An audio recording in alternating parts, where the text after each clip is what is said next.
Hey, what's up, YouTube vinyl community? So this Sunday was the Atlanta record show, and it was a smash. I met some great people. I found some incredible records. Tried to do some wheeling and dealing, but there wasn't a lot of that going on. Anyway, I took about $1,000 records. Did pretty good. Probably sold about 500 records. I ended up leaving about $8,000 in debt. Not really, but I went in debt. Of course, you know how it goes. You're really there just to do some shopping. But anyway, I found some great records, man. Some great jazz records. I got my coffee late. It's 10:20. Is there anything more demoralizing than you get up early to make your coffee and then you brew it, it smells good, it's hot and steaming, and you reach for the creamer and there's no creamer and there's no sugar. And that's how your day starts. Anyway, let's jump right into it, man. First off, let's see. I got these two. A great guy on Instagram named Deep Track Zach. He had these up on his wall. I was happy to have them. I've had them before, but these are super clean. First up, man, it's Pharoah Sanders Karma, man. This is an original. 69. Look at that. That thing's clean. If you like free jazz, this is way out there in left field. Super clean copy. I'm gonna keep it for a while, but it'll eventually go up in my auction. I like Pharoah Sanders. Don't get me wrong. He's great. He's phenomenal. But man, I'm starting to. My ears are not starting to like free jazz as much. I'm really starting to get more towards like soul jazz and jazz funk, especially like Japanese stuff. No offense, love you, Pharoah, and I'm happy to have this, and I'm gonna spin this and enjoy this for a while. Up, he had on his wall, Deep Track Zach, man. Check him out on Instagram. Dude, this is nostalgic for me as an 80s baby, growing up in the 90s. My mother, when she was alive, big time country. The 90s, dude, the 90s were not only for country, but for rock, grunge, hip hop, R&B. Dude, the 90s were just phenomenal for music. Oh, I need that. But this one, man, I've been looking for this for a long time. Keith Whitley, Don't Close Your Eyes. Original press, super clean. I mean, just Keith Whitley, if you don't know, he tragically passed away. He was an alcoholic, an admitted alcoholic, and I think he ended up he got drunk and ended up choking on his own vomit, unfortunately, which is a common story with alcoholics. But I could be getting this wrong, but I think he was either dating or married to Lori Morgan. I might be butchering this, but she ended it with him, I think, and his drinking just got worse and worse and worse and worse. Phenomenal songwriter, just a haunting voice. Love it, man. Keith Whitley. These are hard to find, man. Those ain't cheap. Okay, dude, I was stoked to find this. Ended up getting a great deal at this at the Atlanta record show. I can't forget the guy's name. I've done business with him before. He's an older gentleman, but he's always got great stuff. That's Buster Brown, the new king of the blues. This is an original, I think, 61 on Fire Records. Any of y'all that follow my auctions, I just put up that Arthur Crudup on Fire, Mino Frisco, which is a phenomenal blues. This is more like jump boogie blues, a little more upbeat. You could probably do some swinging and dancing with it. It's not like low key sad like drinking blues. It's got some. It's upbeat, but it's really really good. Hard to find. Happy to have that copy there. That'll go up in my auction. You guys that follow me. Okay, so this one guy named Evan, dude, he only brought two little plastic bins that just had a white piece of paper that said jazz on them. So, of course, I tried to make my way over there. I was able to flip through really quick one, and then I had people at my table. I had to go back. But I ended up getting his number, and I ended up meeting with him the other day, and it just blew my whole load.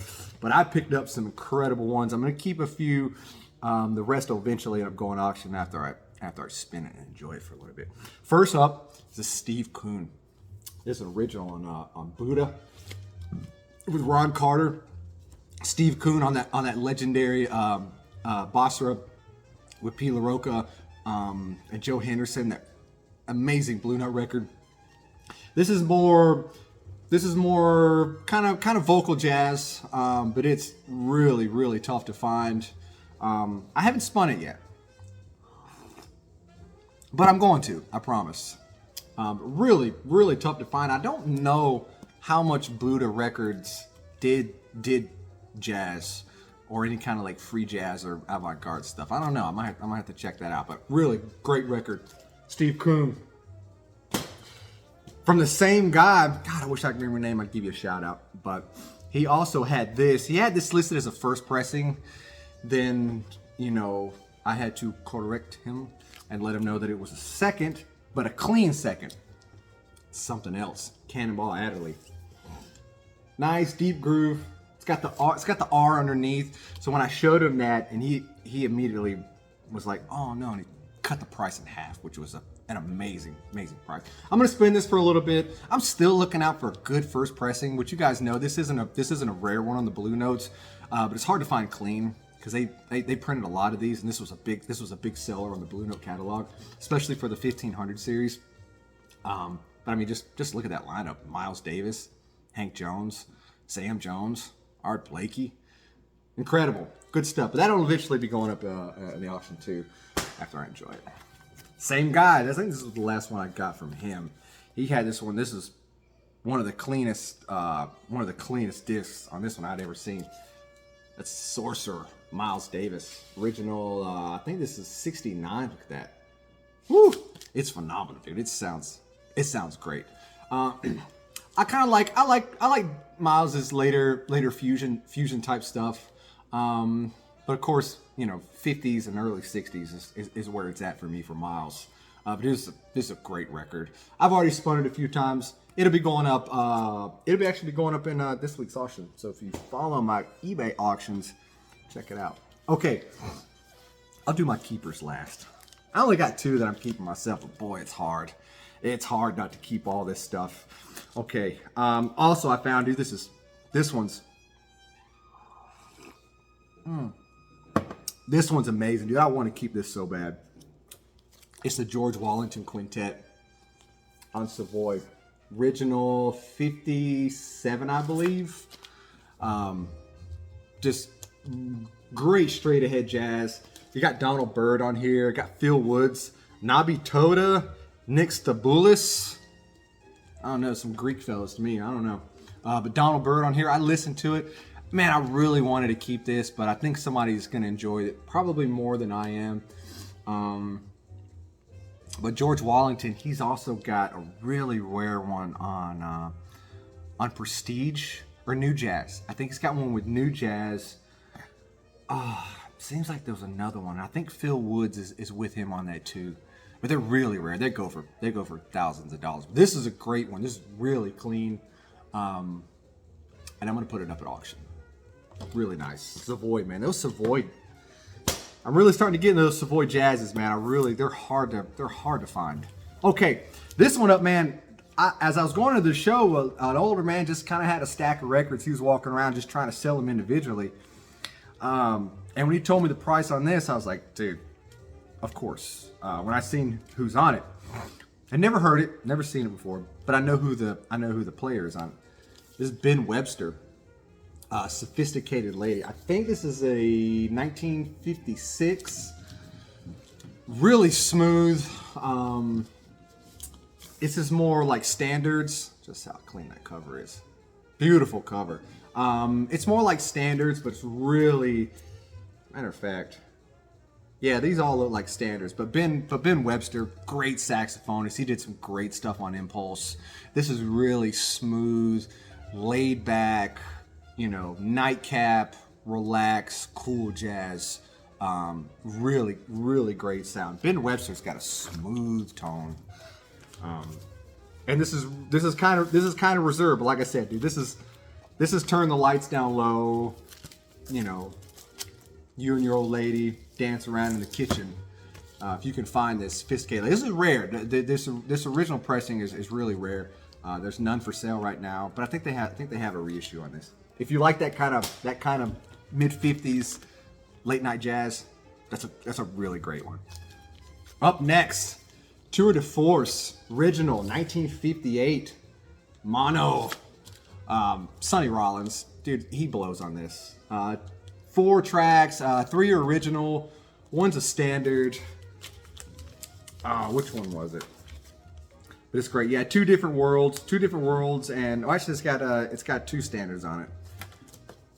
Dude, with George Morrow, Max drums, Kenny Drew on the piano. It's really great. I have no Sonny Rollins as of right now. The one that I did have, Volume 1, it's actually up at auction right now if you want a shot at it. It's a 58 too. I think the original came out 57. But this one, clean cover, this one's going to go up in the auction too. I'd like to keep it. I want to keep everything. Okay, this one was almost impossible to relinquish from the grips of my hands, but I'm going to let it go only because it's got some big band stuff to it, but man, I've really wanted it for a long time, but I'm gonna let it go. That's Jazz in the Space Age with George Russell and Bill Evans at the keys. This is an original 50, I think this is 58 or 57 mono. Really great, man. Bill Evans plays a little different than what I've heard, you know, with his trios and his later stuff like that. Really, it's not far out there. It's not like avant-garde or free jazz or anything like that, but it's just these compositions are kind of like build-ups. It's almost like not symphonic, but you get what I'm trying to say. It's got some big band parts to it, which I'm okay with, but not for the permanent collection. You know, something I'm going to spin all the time. But man, just look at that cover too. Oh, this is a hard one. This is a great good record. Really great. Tough to find in good condition. Another one here, man. These last 4, which the last 2 are my keepers, I'm definitely keeping. But man, if this one here was cleaner, I would definitely keep it because you just don't find it. This is Chet Baker. I Get Chet. This is an original 1956 UK with Bobby Jasper. Dude, this is just Chet Baker. Chet Baker's amazing. And that's a great cover too. Check that out. This one's gonna go up in auction. So if you want a shot at this is hard to find. It plays pretty good, like a Wheat VG, but it's a warm vintage crackle. But it sounds amazing, man. Chet Baker really comes through so smooth. Him and Bobby play well together. This is a really, really tough one to find. Oh, if it was a little clean, I would no doubt keep that one. I'm still on the fence if I'm gonna keep this one or not, just because you don't see it that much, and it sounds great. This is the Mal Waldron Quintet live at the Village Vanguard, 1989. This is an Italian press. This was originally released in Italian press. Really great, man. Mal Waldron, even in his later years, still playing phenomenal. God, just for the life of me, I should know off the top of my head who else is on here. We're at Woody Shaw on the trumpet. He did a lot of that contemporary West Coast stuff. Reggie Workman, Ed Blackwell on the drums, and Charlie Rouse. So Waldron and Charlie Rouse done a lot of work together on the Prestige years. Dude, and this thing is smoking like near mint clean. Hard to find this one, dude. I'm on the fence. So if you don't see it listed next week, I've made the choice. It's mine, and I'm keeping it. It's a phenomenal record. Okay, last 2. These are the 2 I'm definitely keeping for my personal collection. This one here, I've wanted this for a long time. I've actually missed on a few eBay auctions just because the condition wasn't there, and it's tough to find it clean. And when I seen this copy at their record show, I couldn't turn it down. It's Interplay. Bill Evans. This is an original 66. Look how clean that is. 61 mono, I think. 1960 or 61. Sounds amazing. With Freddie Hubbard, Jim Hall on the guitar, which Bill and Jim done a lot of collaboration. Philly Joe Jones, Percy Heath on the bass. to hear Bill Evans with a full lineup like this, like I said, it's a far disconnect from his, from his trio stuff with Scott LaFar and things like that. Sounds great, man. Freddie Hubbard, I'm gonna say Freddie Hubbard kind of steals the show a little bit, even though this is a Bill Evans record. Freddie Hubbard steals the show. Jim Hall sounds great with that clean kind of Kenny Burrell type guitar play. Phenomenal record. I'm so happy to have a smoking clean copy, which if y'all know anything about these Riversides, they kind of get notorious for having a bad sound. Not all of them, especially the later white label ones. I hear they got crappy sounds. I don't know what it is. Okay, last one, guys. I've really just learned about this record over the last year or so, and I kind of gave up hopes. They're finding a good clean copy. They're usually trashed ringware. Originally released in Japan, the U.S. pressings you can get relatively easy, $100 or so. But when I seen this, it was so clean. So happy to have it. Joe Henderson in Japan. This is an original U.S. promo copy. But Joe Henderson traveled in Japan. I think this was 1970 or something like that, and he was playing at some clubs, and he had some of the greatest Japanese accompaniment players with him. And I don't know these people, but I should. Hideo Ichikawa on the piano, Kunimitsu Inaba on the bass, and Morihiko Hino on the drums. I hope I didn't butcher the names, but I think I got it right. So they were recording, and when Joe Henderson heard it, apparently he was so overwhelmed by how good it sounded that he gave him permission. Yeah, dude, let's release this now. And this is a phenomenal recording. They sound amazing together, all of them. Joe Henderson, dude, I'm really behind the ball on Joe Henderson. His tone is so smooth. His transitions are so fluid. Beautiful. He can hit that. He hits that low note, that kind of sounds like a bass clarinet, like Eric Dolphy. He hits it so subtly, and just the transition from it is just, it's absolutely beautiful. I'm so happy to have this. Joe Henderson in Japan. Need more of that. All right, that's it. Quick video. I appreciate all the new subscribers. Sorry I don't do the videos as I used to. The viewership has gone down, which is fine. I mean, I'm not making no money off this. This is really for fun, and I like showing you guys, what I'm finding, and I like watching you guys' videos. But like I said, I appreciate all the new subscribers. Follow me on Instagram, Southern Grails at the same name. I do weekly auctions. I'm out buying collections, and I keep the good stuff, which is unfortunate for the people that are shopping. But follow me weekly. I'll see you guys.